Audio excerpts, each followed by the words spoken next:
All right, old school NBA fans, self-research NBA facts. Got another video for you. Again, I want to say thanks to anybody who subscribes to my channel, watching my videos. I appreciate it. I make these for you guys. The video I made yesterday,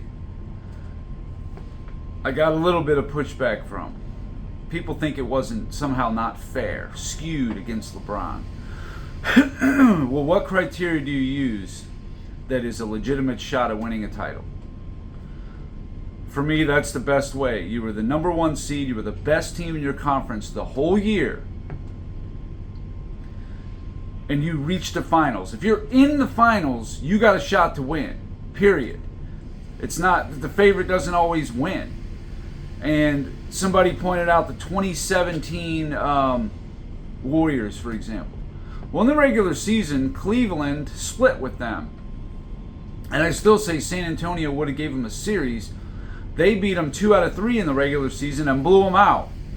And maybe the regular season, but it is a glimpse into what would happen if these two teams played in a series. So in this video, what I want to look at is when people try to berate the Bulls competition specifically, I point to this, that how they did in the regular season against their opponents. So in 91, the Bulls' first championship, against Philly, Detroit, and the Lakers combined, those three teams in the regular season, the Bulls were 5-6. Now remember, this is a 61-21 team. They're winning 3 out of 4 of all their games. Philly beat them 3 out of 4 in the regular season. Detroit beat them 2 out of 5, and the Lakers split with them. So the Bulls were 5-6 against the team they played in the semifinals, the East Finals, and the finals. They had a losing record against those three in the regular season. And I know things are different in the playoffs. I get all that. But still, 92, if you look at just the East Finals and the finals, the Bulls were 5-2 against Cleveland and Portland. Okay, they were 67-15, clearly the best team in the NBA. No surprise there. 93, the Knicks beat the Bulls 3 out of 4 in the regular season, and they were actually up 2-0 on the Bulls, if you remember. So that means in the first 6 games that these two teams played, the Knicks won 5 out of 6. And then, of course, the Bulls won 4 straight. They split with Phoenix. So in that regular season, they were 2-4 against the teams they played in the East Finals and the Finals. In 96, they beat Orlando 3 out of 4, team they played in the East Finals. And then Seattle they split with. So, okay, 4-2. In 97, Miami beat the Bulls 2 out of 3, and they split with Utah. So that's a record of 2-3 in the regular season against the teams you played in the East Finals and the Finals. In 98, they split with Indiana 2-2 and got swept by Utah 0-2 to be 2-4. So if you total all the teams I just said, 91, Philly, Detroit, Lakers, Cleveland, Portland in 92, 93, the Knicks and Phoenix, 96, Orlando, Seattle, 97, Miami and Utah, 98, Indiana and Utah. You total all those teams up in the regular season, the Bulls' record was 20-21. So you want to say these teams are garbage? They actually they beat the Bulls in the regular season. A lot of them, they beat them. So obviously, if you beat a team in the regular season, you can beat them in the playoffs. It's possible. Obviously, a player like Michael Jordan elevates his game in the playoffs to another level and all that stuff. But it just shows you this was not weak pushover competition. These guys could beat you because they did beat you. And before you even say, oh, that's the regular season, that doesn't mean anything. Okay, so I went back and looked at the 8 years before the Bulls went on their championship runs. The 83 76ers, they played the Bucks in the East Finals. They beat them 5 out of 6 in the regular season. Beat the Lakers 2-0, the team they played in the finals. So that's a 7-1 record against them.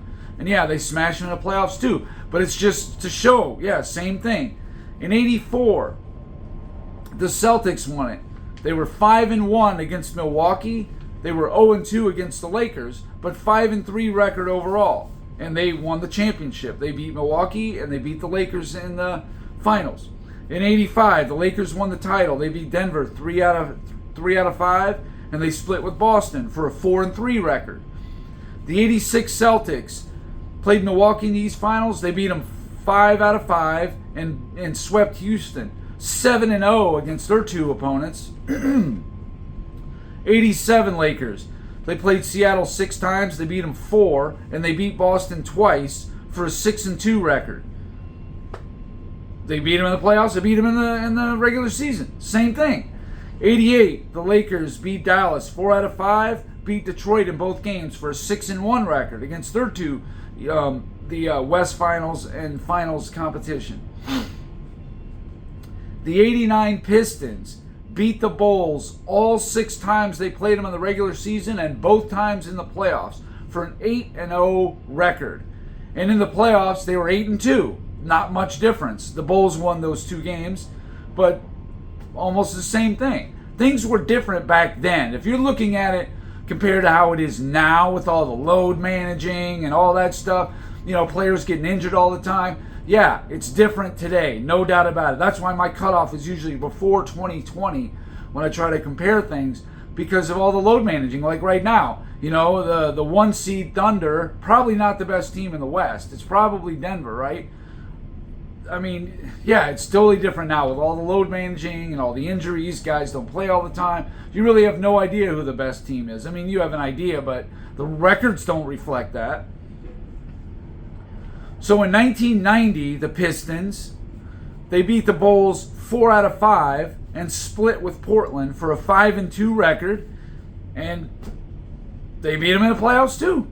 They beat the Bulls 4-3 and beat Portland 4-1 in the playoffs. So 5-2 in the regular season, 8-4 in the playoffs. Not much difference.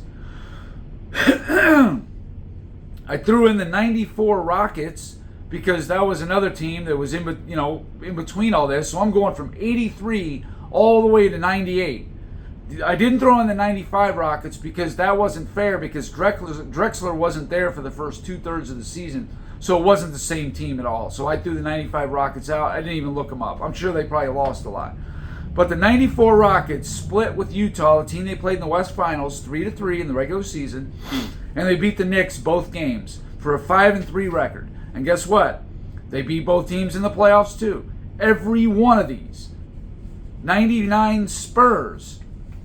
Now that was a 50-game season, so they didn't even play the Knicks at all. They just went for whatever the schedule was at that moment on. They didn't redo the schedule. There's a strike shortened year or whatever. They beat Portland 3 out of 4, a team they played in the West Finals. They didn't play the Knicks at all. And they beat Portland, I think, 4-1 in the West Finals, and then went on to beat the Knicks. So again, I don't understand how you can say that the competition was weak when they were beating the Bulls. I mean, beating the Bulls. And there was a lot of last-second shots on a lot of these wins in here. Like in 91, Jordan had to hit a floater over Divas to send it to overtime. In 93, Paxson hits the shot. They're down 2. He misses that. It's Game 7 at Phoenix. Who knows? 97, Utah. They needed Steve Kerr to hit that shot, or who knows? He misses it. Overtime. You never know. And then, of course, in 98, they were losing that game by 3 points with under a minute. And the Bulls came back to win. They easily could have lost that. The Pacers in 98 were ahead with about 5 minutes to go. I think they're up by 3 or 4 points with 5 minutes to go in the game, in Game 7. So they pulled these out, but it's not like this competition was weak. They weren't. These were good, solid teams that overall beat the Bulls in the regular season. That's why I just don't understand this whole competition. To me, this is proof that the Bulls' competition was good and they were capable of beating the Bulls, because they did beat them in the regular season. In the playoffs, yeah, the Bulls, had guys, especially Jordan, who rose up to the occasion. And a lot of these other teams, first time going up against the Bulls, a little nervous. Sure, that factors into it, but it doesn't mean they weren't capable of beating them. Anybody who makes the finals or the East Final, if you win 2 series in the NBA playoffs, you have a chance, whoever you're playing, especially if you beat them in the regular season. So anyway, that's it for this video. This was something that just always rubbed me the wrong way, trying to talk about the Bulls competition. I just think it's ridiculous. And a side note, 2017 Warriors, the Spurs beat them 2 out of 3 in the regular season. They didn't have Tony Parker in the playoffs, and they didn't have Kawhi Leonard after the first 3 quarters of game 1 after he got injured. They beat them 2 out of 3 by over 20 points in the regular season. And the Cavaliers split with them that year also. So to say the 17 Warriors were just unbeatable, blah, blah, blah. No, they weren't. I think the Spurs had a really good chance of winning that series had they had everybody healthy. But that's not what happened. We can't go by that. But just to say they're this unbelievable juggernaut, it's like, well, look what happened. They played, the Spurs not at full strength. And the Cavaliers, they just kind of fell apart. I mean, they beat them by over 20 points in the finals. I think it was game 4. But if you're capable of beating a team by 20 points, then you're capable of beating them in a series. Period. I mean, I never understood this whole, LeBron fans want to protect LeBron and say that, he was the competition was too stiff. But then blame Jordan for not beating mighty, mighty teams like Boston, who beat their brains out in the regular season too. They weren't going to beat them. Nobody could beat Boston 86 or 87. You couldn't go into Boston and win a game unless you were the 87 Lakers, the only exception. But anyway, yeah, it's just ridiculous. They're good enough to get through the East, no problem. You want to brag on his 10 finals appearances, but then when he gets waxed in the finals, a lot of those times, because it's just too hard, a team too hard. Like, no, they just didn't rise to the occasion for whatever reason. So anyway, that's it for this video. A little bit of rambling there, my bad. But till next time.